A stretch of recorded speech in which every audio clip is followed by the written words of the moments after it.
If you would like to get your song reviewed, dear listener, there's the filthy capitalist option. As Sori says, $125 gets you straight to the head of the line. You don't have to be a part of the alliance. You don't have to be part of the group. Wait a minute. And the biggest thing is you don't have to wait. You hop, skip, and jump right in front of everybody. $125 gets you there. You do that 3 times, and you get mashed down to the $75 rate for perpetuity. Yes! Also, there is a band review option. So if you've got a band and you're trying to get your band some exposure, hit me up at vinsori@gmail.com, and I'll show you the details about how to pull that off. You can also jump on Patreon, and there is a option on the tiers to be able to get your band reviewed. Yep. Obviously, we can't lie to you, so we can't guarantee a positive review. Get what you get. It's just rubbish. Rubbish. Rubbish. That's British for garbage. My favorite is the community option. $1 at the gate gets you in a Patreon. You get to join an alliance. The alliance joins their points together, and that helps determine what songs that we do. The alliances hang out on Discord. Message me on Patreon to get the link. And they do all kinds of other cool things. They do Minecraft, Dungeons and Dragons. Yeah. It's really a community within the community. Anybody can go on the village, facebook.com/Vin and Sori. There's 160,000+ people on the channel. What's cool about the Discord is that it offers a real opportunity for community connection, friendship, that type of thing. And it's on Discord, so if you're not a Facebook person, it's for you. You start off at $1. Right. Plus you get exclusives. Sori and I are working on a song. So the first 15 seconds of that was on Patreon. Also, at $15 tier and above, when we actually debut the video, they're going to be there live with us. There you are, dear listener. Buy our merch. Buy our merch indeed. Indeed! A child shall lead them. To buy our merch. And the next one is going to be from Halestorm. Halestorm, the name of the song. The Misery. I Miss the Misery. This should be interesting. Yes, it should be. I miss the misery. Halestorm. Amy Lee, let's do it. I think this is going to be a relationship song.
things, the way you hate me. I miss the screaming, the way that you blame me.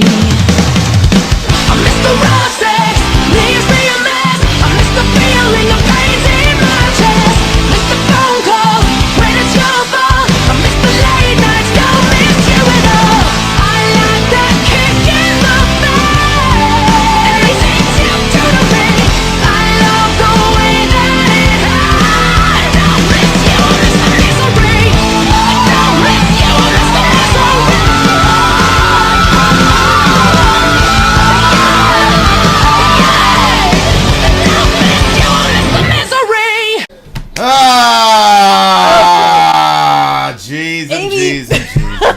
I have to say, this song makes me want to go on a road trip with you and blast your playlist.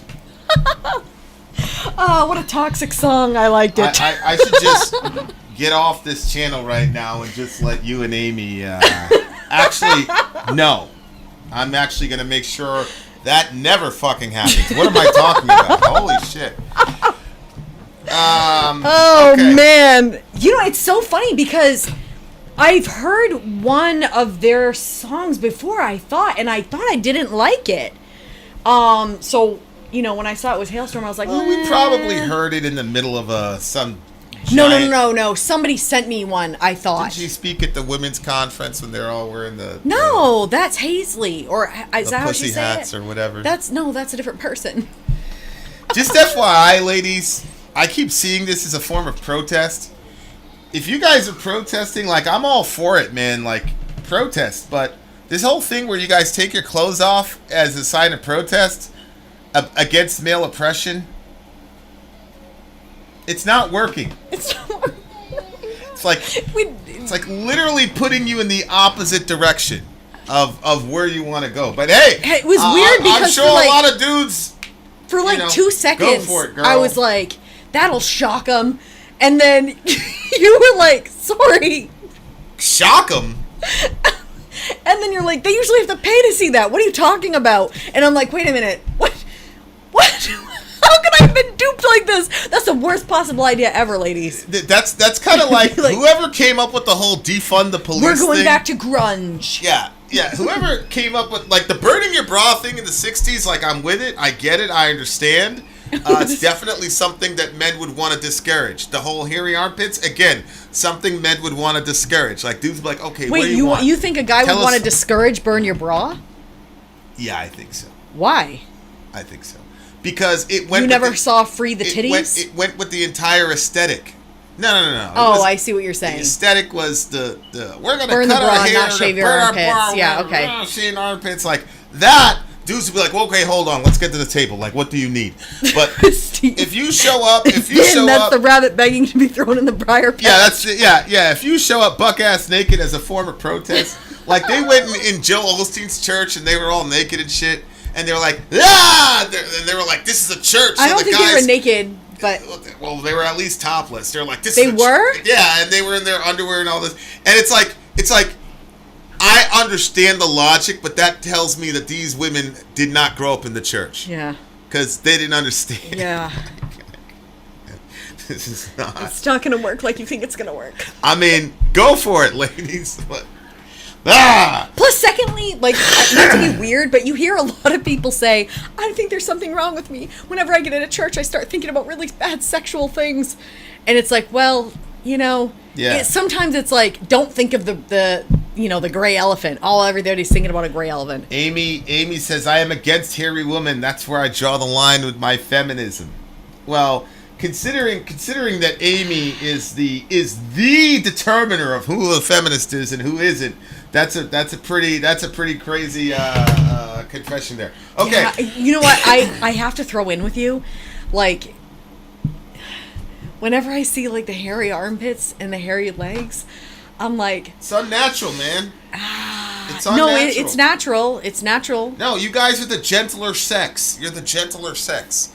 So that doesn't communicate that. Like, I'm sorry. But anyway, let's go to the dysfunctional person who likes to constantly have conflict in relationships because we're gonna romanticize trauma. Okay. Well, she said she didn't miss him. She just misses the misery. She says, "I've been a mess since you stayed," which is a very smart line. Yeah. Very, very smart line. I know. Very smart line. I've been a wreck since you changed. Don't let me get in your way. I miss the lies and the pain. I have to say this. Maybe this is crossing a line. I don't know. So when in Vinny's previous relationship, you got really mature when you guys got pregnant, and she always says like that was like the worst for her that you like that you matured. That was the end of it. And so when I heard that line, I thought of that. I've been a wreck since you changed. Oh yeah. Look. I miss the lies and the pain. Like he turned into a good guy And that's when they no longer could be together. The fights that keep us awake. I'm telling you. But you see, like, when he changed and became a better person, that's when she couldn't deal with him anymore. You know, so that's that toxic thing. It's certain, but I think a lot of it has to do with age. Like, I think younger girls, younger women like the badass. They like the idea of the badass. They like the idea of the conflict. Because, you know, they love the idea that there's this conflict because they're interpreting that as passion and fighting all the time, and then, oh, we're gonna have a bunch of rough sex after this fight, blah blah blah, and it's all romanticized. So the guy who's like, yo, I'm off the train, like, I want to be a balanced person, and I don't want to keep dealing with all this angst with you. Now she's no longer interested in him. So, I mean, hey, I mean, it is what it is, dear listener. It is what it is. But I love the self-awareness. Go ahead. Yeah. I mean, this is really your song. Go ahead. I mean, because you're that person. Obviously. Well, I think that. Well, you can't say obviously, babe. First of all, I don't want constant conflict, but at the same time, I don't want everything just like, you know. I'll tell you one thing that I feel is that when everything, and I never used to be like this. Before I used to feel like everything should run smoothly, and if everything's not running smoothly, then there's a really bad problem, and that would really freak me out. Since being in a relationship with you, there's, you know, you have a bit of misery to you, but I like it. But I think that, like, the more, I guess now, the more, like, the older that I get, the more I realize, wait, two people would have to be very, very mature for there not to be any conflicts. Like, you're two people. There's a difference between conflict and misery. Yeah.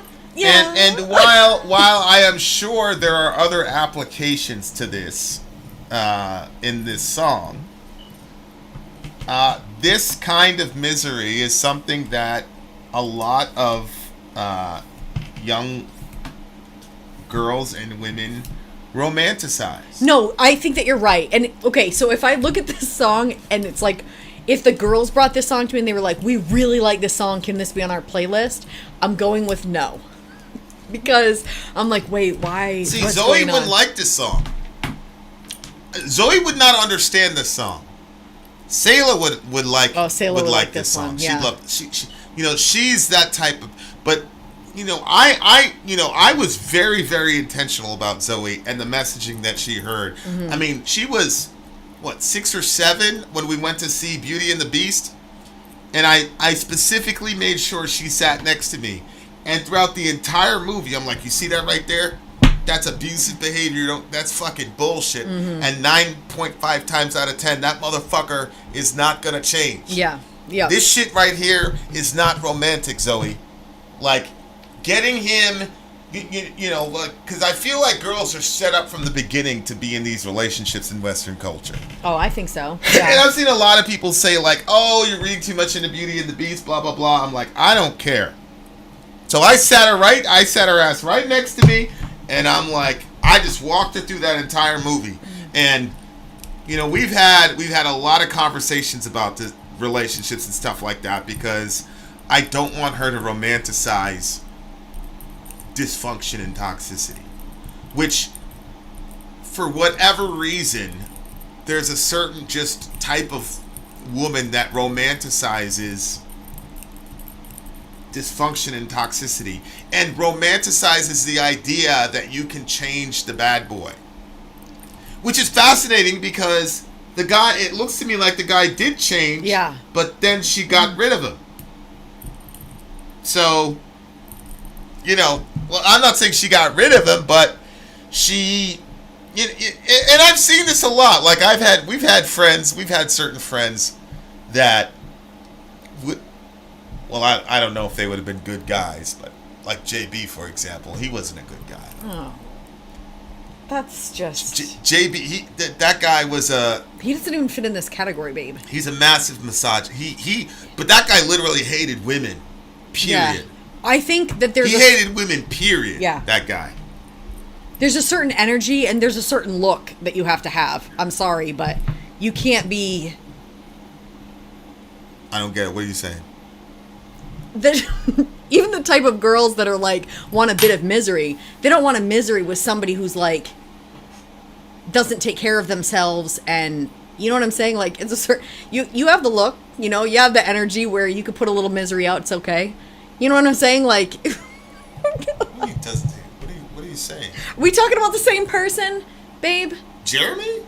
What? Okay, you can't just announce people's names. I can announce his name, Jeremy, you bitch. I mean... What about him? I'm struggling. Like, you can't... Oh, because he's fat. Is that what you're saying? You can't be fat and then be a miserable guy? I just think that, like... I disagree with you. Biggie was fat as hell. No. And he had millionaire women. Okay, I'm saying over it. it's not just that, but it's the energy that the person puts off. That he didn't put off energy that was masculine and like kind of he didn't. He put off feminine energy? No, he just put off bitch energy. Like, he wasn't going to be able to accomplish, he wasn't going to be able to man up and do what he needed to do. He wasn't going to be able to, like, it's not like the energy that you put off, it's like, okay, we're good with that. You know? Yeah, like, I think... And I'm sure Biggie put off that same energy, too, where it was like... Yeah, I think Biggie, yeah. Women's tolerance... What? It's just funny that was the ad for this. The Day of Home fans? No, babe. It was a... it was a vibrator. No, it wasn't. Yes, it was! You're such a weirdo. It this totally was! She sexualizes everything. So...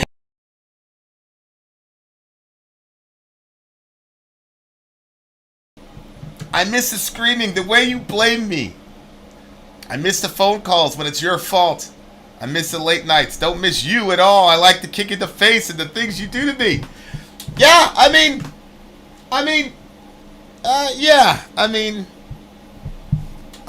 to me, this is just women in their 20s and mid 30s, and then, you know, once they hit 40, they start writing songs about how there's no good men in the world and all the rest of it, and by themselves calling up Kevin Samuels.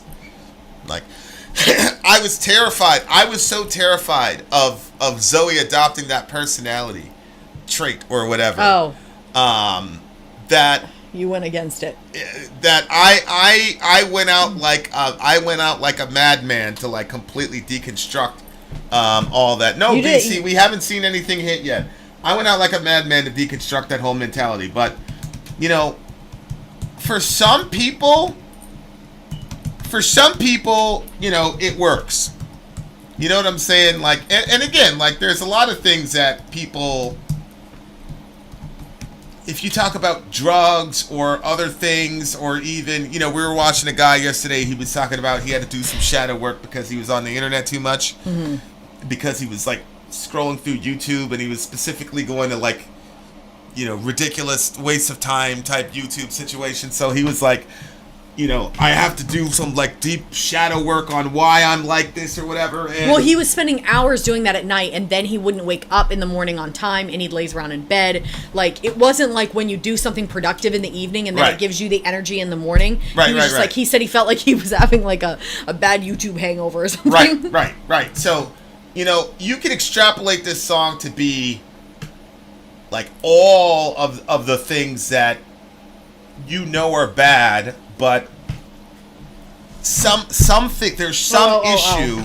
There's some issue or something about that, you know, going through the badness that they like for whatever reason. Mm-hmm. You know, for whatever reason. Like, you know, prior to being injured or whatever, like, you know, I liked that the distress that your body's under when you're running. You know, like at the end of the couple miles, and you're maintaining a 6-minute pace, and then that last stretch is the hill. Yeah. I loved like just completely destroying my body running up the hill. Like I love that pain about it. But the difference is that it has some sort of benefit. Yeah. Yeah. But even if there was no benefit, there's a part of me that still would have done it because I enjoy. You like the pain. Well, it wasn't. You misery. love the struggle, the misery. No, I like misery. I don't like pain, obviously, but the misery of. But see, I only like misery that's like has a definitive endpoint. So if I'm running, I know I'm gonna do 2 miles, I'm gonna do 3 miles, and I'm trying to maintain a 6-minute pace. It's gonna end at some point. So it's like you can completely sell out on that last hill because you know that's the last hill, and it's gonna be done. So that kind of thing. Same thing with like the sauna. Like I love the misery of the sauna. I do love that. Even if there was no health benefits whatsoever, I love going into the sauna with the heat, and I love like sitting there and watching people come in and leaving while I'm still there. I love that. That's what I was gonna say. I do like that. Yeah, I enjoy that. Especially, maybe this is because of my partial man-hating ways, but like when men come in, especially, remember that guy that was, that other black guy? Oh, the bodybuilder? He was a bodybuilder, and he'd come in, and he looked like he was like in peak top condition, and he'd sit down there for like 5 minutes, and then he's like, I can't. He couldn't deal with it because it's about the mind. It's the mind. It's a mental game. I like that shit, but so if there's like an end in sight, then I enjoy it. But if there's like a misery that has no end in sight, I'm not a fan of it at all. Like at all. And there are just certain relationships where it's gonna be nonstop misery forever and ever, amen. And that is the shit that I can't stand. But what I'm fascinated by is the self-awareness that this woman has. Holy shit! Shout out to Jay. What's up, Jay? Yeah. Because her self-awareness that she was able to divide it and say, I don't miss you, I just miss the misery. Right. That is crazy. A lot of women won't be honest with. They won't be honest about it. You know what I'm saying? You think that most people know that? Well, they don't know it because they're keeping it from themselves, right? That's the entire point of the subconscious, right? I don't know. Is that there's a part of you that's actively working to keep that quiet because the implications of what that means is too much for the person to understand. I guess. So, I guess. I don't know. You know, there's a lot of self-awareness on her part, so shout out to her. What are you saying? You're saying people know that they love misery? Is that what you're saying? No, I don't think so. I think that you conflate the two and you don't realize that it's the misery and not the person that you liked. I mean, I don't know. I've never been in a situation like that. I'm impressed with her self-awareness. Yeah, well, you were saying that people are like actively hiding that from themselves. I don't know. I agree with that too. I don't think that people are actively hiding that from themselves. I think that you just think that. Well, what people? A person? Do you think that one person has only one consciousness within them? No, I don't.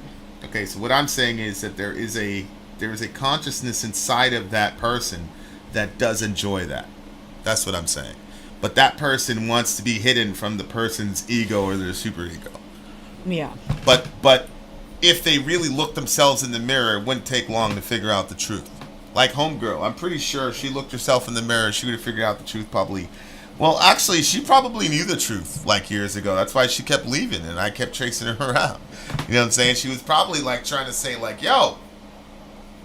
Because you're right. Like when I did change and I became a completely different person. A lot more functional, a lot more stable. That was the end of that.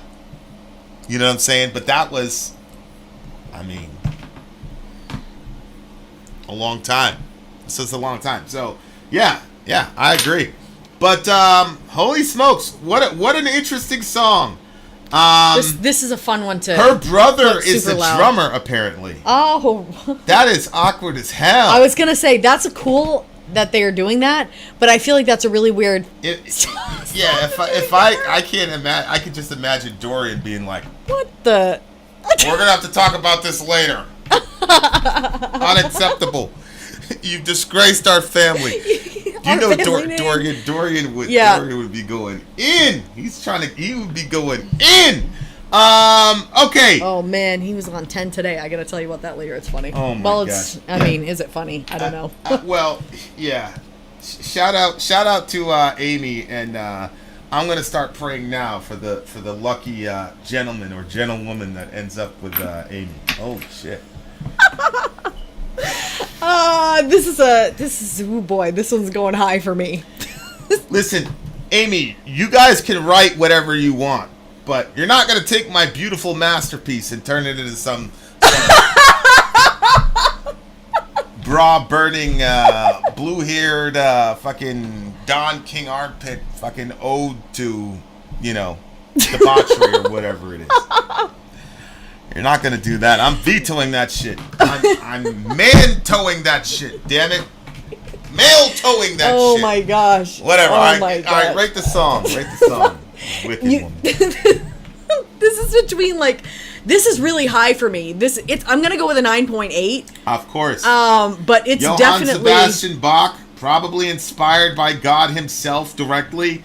That guy gets like a 2. Yeah, but you can't. So taking you hated the song. You probably did.